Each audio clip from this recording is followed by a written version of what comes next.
मध्य news देखना शुरू कर चुके हैं आप और मध्य प्रदेश की आज की तमाम सभी महत्वपूर्ण बड़ी खबरों की शुरुआत छोटे से सब्सक्राइब के साथ, ताकि प्रतिदिन की महत्वपूर्ण खबरें मध्य प्रदेश समाचार हम आप तक बिना किसी रुकावट रोजाना ठीक इसी प्रकार पहुंचा सके। मध्य प्रदेश में ट्रैक्टर रैली को लेकर किसान मोर्चा और पुलिस के बीच जमकर तनातनी का माहौल देखने को मिला। करहिया मंडी में पुलिस पूरी तरह छावनी में तब्दील हो चुकी है। रीवा में बीते दिन शाम को संयुक्त मोर्चा और पुलिस के बीच जमकर के विवाद हो गया, जहां विवाद का केंद्र शहर के बीचों बीच ट्रैक्टर रैली निकालने की मांग करी गई थी, जिसको लेकर पुलिस ने ट्रैफिक और सुरक्षा कारणों की वजह से इसको रोकने का प्रयास किया। किसान नेताओं ने पुलिस पर आरोप लगाया कि उन्हें आतंकी की तरह घेर लिया गया। हालांकि किसान मोर्चा और पुलिस के बीच ठनाठनी के बाद बीती शाम को रैली निकालने की परमिशन दी गई। गणतंत्र दिवस के अवसर पर संयुक्त किसान मोर्चा के प्रशासन और सरकार के खिलाफ नारेबाजी करते हुए ट्रैक्टर रैली निकालने का ऐलान किया गया था। मध्य प्रदेश में सीएम मोहन यादव ने लैपटॉप और स्कूटी योजना पर ऐसा जवाब दिया कि अब ये बड़ा मुद्दा उठ चुका है। एक पॉडकास्ट में मुख्यमंत्री डॉक्टर मोहन यादव से लैपटॉप और स्कूटी योजना को लेकर सवाल किया गया और इस सवाल के जवाब में उन्होंने गोलमोल जवाब देते हुए कहा कि यह योजना केवल 1 साल के लिए थी और इस मुख्यमंत्री की इस बात पर कांग्रेस नेताओं ने विरोध करना भी शुरू कर दिया है। नेता प्रतिपक्ष उमंग सिघार ने मुख्यमंत्री पर निशाना साधते हुए कहा कि आखिरकार झूठ सामने आ चुका है। दरअसल मुख्यमंत्री ने कहा था कि ये योजना सिर्फ 1 साल के लिए थी और मेरे समय की नहीं है। 170 योजनाएं चल रही हैं। प्रतिभाशाली बच्चों को लैपटॉप और स्कूटी भी दिया जा रहा है। सीएम मोहन यादव के इसी बयान पर अब लगातार बवाल मचता नजर आ रहा है। मध्य प्रदेश में 2 दिनों तक बसें नहीं चलने वाली हैं। ऑपरेटर्स की हड़ताल की वजह से यात्रियों की मुश्किलें बढ़ सकती हैं। मध्य प्रदेश के बस यात्रियों के लिए बुरी खबर है। 27 और 28 जनवरी को यात्री बसों का संचालन पूरी तरीके से प्रभावित रहेगा, जिसको लेकर अस्थायी परमिट पर लगी रोक के विरोध में बस ऑपरेटर्स ने हड़ताल का ऐलान कर दिया है। इसके चलते प्रदेश भर के तकरीबन 4000 बसों को सड़कों पर नहीं उतारा जाएगा। इनमें से 250 बसें भोपाल से ही चलने वाली थी। हड़ताल के कारण यात्रियों को होने वाली परेशानी से बचने के लिए वैकल्पिक साधनों का उपयोग करना होगा। बता दें कि एमपी हाई कोर्ट ने 1 जनवरी से यात्री बसों के अस्थायी परमिट पर रोक लगा दी थी।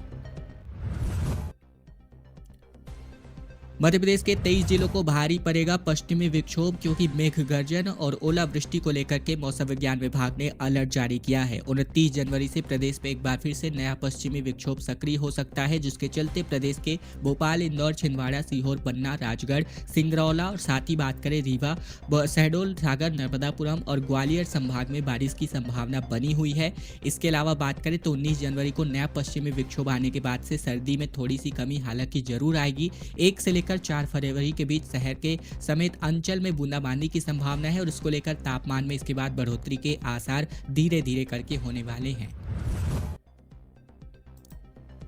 खीर में स्कूल में खीर और पूड़ी और हलवा खाया, जिसकी वजह से 40 बच्चे बीमार हो गए। दरअसल छत्तीसगढ़ के अलावा बात करें मध्य प्रदेश की तो खंडवा में गणतंत्र दिवस के अवसर पर खीर, पूड़ी और हलवा खाने के बाद 40 से ज्यादा बच्चे बीमार पड़ गए। उन्हें उल्टी, दस्त और शिकायतें होने लगी, जिसके बाद बच्चों को सामुदायिक स्वास्थ्य केंद्र ले जाया गया। यहाँ बेड कम पड़ गए तो जमीन पर लेटाकर इनका इलाज करना पड़ा। डॉक्टरों ने बताया कि बच्चों को फूड पॉइजनिंग हुई है और ये मामला हरसूद क्षेत्र के कसराबाद गाँव के रविवार सुबह का है, जहाँ बीते दिन स्कूल में 10 बजे झंडा फहराने के बाद प्राइमरी, मिडिल और आंगनवाड़ी के बच्चों को खाना परोसा गया, जहां शाम 6 बजे के करीब एक एक करके बच्चे बीमार पड़ने लग गए।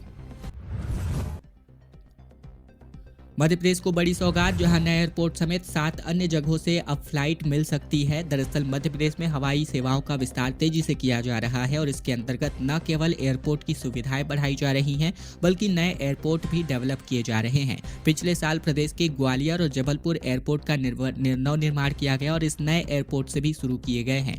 रीवा के नवनिर्मित एयरपोर्ट से तकरीबन आधा दर्जन से अधिक उड़ानें चालू हो चुकी है और अब प्रदेश के एक और एयरपोर्ट की सौगात मिल सकती है। सतना में एयरपोर्ट बनकर तैयार हो चुका है। जल्दी यहां से उड़ानें संचालित की जा सकती है। खास बात यह है कि प्रदेश के 7 अन्य शहरों से भी फ्लाइट शुरू हो रही हैं। खरगोन से बड़ी खबर, जहां 12 किलोमीटर चलकर कलेक्ट्रेट कार्यालय पहुंचे 200 स्टूडेंट्स, जहां एकलव्य स्कूल के प्राचार्य के खिलाफ तीसरी बार प्रदर्शन इनका जारी रहा। खरगोन जिले के मेनगांव एकलव्य आदर्श आवासीय स्कूल से 200 स्टूडेंट्स कलेक्ट्रेट पहुंचे। ये छात्र प्राचार्य के खिलाफ नारेबाजी करते हुए तकरीबन 12 किलोमीटर चलकर कलेक्ट्रेट से मिलने पहुंचे, जहां ये तीसरी बार रहा जब छात्र प्राचार्य की शिकायतों को लेकर कलेक्ट्रेट पहुंचे थे। छात्र सुबह 8 बजे से मेनगांव से निकले। गणतंत्र दिवस के कार्यक्रमों में व्यस्त होने के कारण रास्ते में किसी ने उन पर ध्यान नहीं दिया। हालांकि आदिवासी जनजाति कार्य विभाग के अधिकारी को जानकारी मिलने के बाद वे छात्रों से मिलने पहुंचे। जबलपुर के पटाखा बाजार में भीषण आग लग गई, जिसकी वजह से कई दुकानें जलकर खाक हो गई। जबलपुर के पटाखा बाजार में ये आग की वजह से धमाके के साथ रखे हुए पटाखे फटने लगे और धमाकों की आवाज की वजह से आसपास में दहशत फैल गई। लोगों ने फायर ब्रिगेड को इसकी सूचना दी। मौके पर पहुंचे 12 से ज्यादा दमकलों ने तकरीबन 1 घंटे की कड़ी मशक्कत के बाद इस आग पर काबू पाया। घटना बीती शाम 5 बजे के कठौंदा में बने थोक बाजार की है, जहां सूचना मिलने पर माढ़ोताल, विजयपुर समेत अन्य थानों के पुलिस अमले को मौके पर पहुंचाया गया था। मध्य प्रदेश के 80 पार पेंशनर्स के लिए बड़ी खुशखबरी है। मध्य प्रदेश हाई कोर्ट ने अतिरिक्त पेंशन का आदेश जारी किया है। 80 वर्ष से अधिक उम्र के सेवानिवृत्त सरकारी कर्मचारियों को राहत प्रदान करते हुए 20% अतिरिक्त पेंशन का भुगतान 90 दिनों के भीतर करने का आदेशित किया गया। न्यायाधीश द्वारिकाधीश बंसल की एकल पीठ ने यह आदेश कटनी के 3 याचिकाकर्ताओं शुक्ला, सूरज सोनीदीन और प्रेमलाल परोहा की याचिका पर सुनवाई करते हुए दिया है। याचिकाकर्ता की ओर से 80 वर्ष से अधिक आयु पार कर चुके सेवानिवृत्त कर्मचारियों को लेकर के इन्होंने 20% अतिरिक्त पेंशन की मांग की थी। जबलपुर में भीषण हादसा हो गया। तेज रफ्तार इनोवा पुलिया से जा टकराई। पुणे से प्रयागराज महाकुंभ की ओर 3 लोग जा रहे थे, जहां तीनों की मौत हो गई। मध्य प्रदेश के जबलपुर में भीषण हादसा हुआ है, जहां बात करें तो बीती सुबह तेज रफ्तार इनोवा क्रिस्टा कार अनियंत्रित होकर पुलिया से जा टकराई और इस हादसे में कार सवार 4 में से 3 लोगों की मौके पर ही मृत्यु हो गई। एक घायल है। सूचना पर पुलिस पहुंची। घायल को निजी अस्पताल में भर्ती करवाया गया। मृतकों के शव को पोस्टमार्टम के लिए भेज दिया गया है। हादसा बरगी थाना क्षेत्र के कालादेही के पास हुआ है। मध्य प्रदेश में रेवा शक्ति अभियान की शुरुआत हुई है, जिसके अंतर्गत स्कूल, कॉलेज और सुपरमार्केट में 25% की छूट यहां पर मिलने वाली है। मध्य प्रदेश के हरदा जिले में बेटी बचाओ कार्यक्रम के अंतर्गत अभिनव पहल शुरू की गई है। जिला प्रशासन ने इसे रेवा शक्ति अभियान नाम दिया है। इस अभियान के अंतर्गत परिवारों में ऐसे कार्ड बनाए जा रहे हैं, जिसको लेकर यहाँ के बेटे ही नहीं बल्कि सिर्फ अगर बेटियां मौजूद है परिवार में तो इन परिवारों को स्कूल, कॉलेज, अस्पताल, बस, होटल, रेस्टोरेंट और किराना दुकानों में 25% की अतिरिक्त छूट यहाँ पर दी जानी है। 768 किलोमीटर लंबे एक्सप्रेसवे से कई शहरों को फायदा होगा, जहां 150 किलोमीटर तक दूरी घटने वाली है।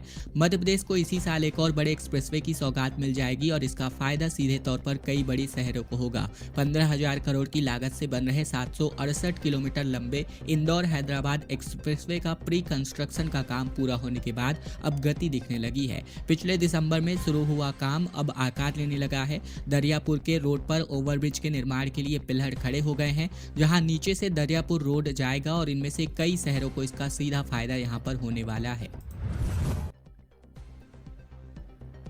बालाघाट के यात्रियों के लिए अच्छी खुशखबरी है। जबलपुर गोंदिया मेमू ट्रेन के एक बार फिर से शुरू किया जा रहा है। ये ट्रेन 23 जनवरी से रैक की कमी के कारण अनिश्चितकालीन के लिए बंद कर दी गई थी और इससे यात्रियों को काफ़ी दिक्कतें हो रही थी। अब एक बार फिर से ट्रेनों के संचालन से यात्रियों को राहत मिलेगी और उनका सफ़र पहले की तरह आसान होने वाला है। यह ट्रेन गोंदिया से सुबह 6:30 बजे चलकर बालाघाट 7:30 बजे पहुँचकर जबलपुर गढ़ा तक जाती है और वापसी में यह ट्रेन गढ़ा से चलकर बालाघाट 7 बजे शाम को पहुँचती है। विदिशा में तापमान घटकर 7.5 डिग्री पर पहुंच चुका है। अल सुबह घना कोहरा छाया रहा। विजिबिलिटी 100 मीटर रही और अगले 3 दिन तक ऐसे ही मौसम रहने की संभावना है। विदिशा में उत्तर से आ रही बर्फीली हवाओं के कारण ठंड का प्रकोप बढ़ चुका है। बीते दिन रात का तापमान 7.5 डिग्री सेल्सियस तक लुढ़क गया, जबकि अधिकतम तापमान 23 डिग्री सेल्सियस दर्ज किया गया। मौसम विज्ञान विभाग के मुताबिक आने वाले 3 दिनों तक ऐसे ही मौसम बने रहने की संभावना है। सुबह से ही ग्रामीण इलाकों में और हाईवे पर घना कोहरा छाया रहा, जिससे दृश्यता घटकर 100 मीटर तक सीमित हो गई।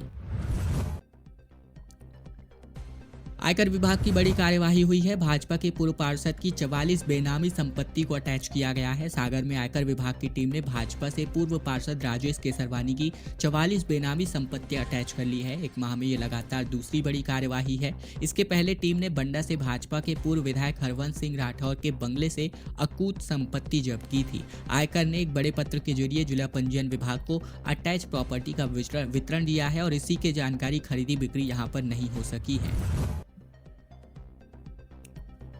उज्जैन में मौनी अमावस्या को लेकर के बड़ा उत्साह देखने को मिल रहा है। उत्तरायण की पहली अमावस्या को शिप्रा में स्नान का विशेष महत्व दिया जाता है। इस बार 29 जनवरी को माघ मास के कृष्ण पक्ष की मौनी अमावस्या है, जो विशेष महत्व रखती है और यह दिन सूर्य के दक्षिणायन से उत्तरायण की ओर जाने के पहले महापर्व के रूप में मनाया जाता है। इस प्रकार इस समय प्रयागराज में महाकुंभ का आयोजन हो रहा है। सभी तीर्थ स्थलों पर मौनी अमावस्या का स्नान, दान और तर्पण आदि का खास महत्व होता है और इस दिन उत्तराषाढ़ नक्षत्र और सिद्धि योग संयोग बन रहा है, जो इसे और भी खास बनाता है।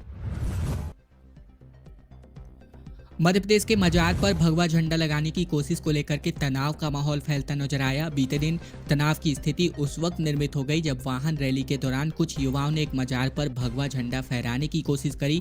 मजार पर भगवा झंडा लगाने की कोशिश किए जाने का पता चलते ही विवाद की स्थिति निर्मित हो गई और तनाव माहौल पुल तनाव हो गया। हालांकि वक्त पर सूचना मिलते ही पुलिस मौके पर पहुंची और स्थिति को नियंत्रित किया गया। तनाव के माहौल को देखते हुए भारी पुलिस बल भी मौके पर तैनात किया गया था।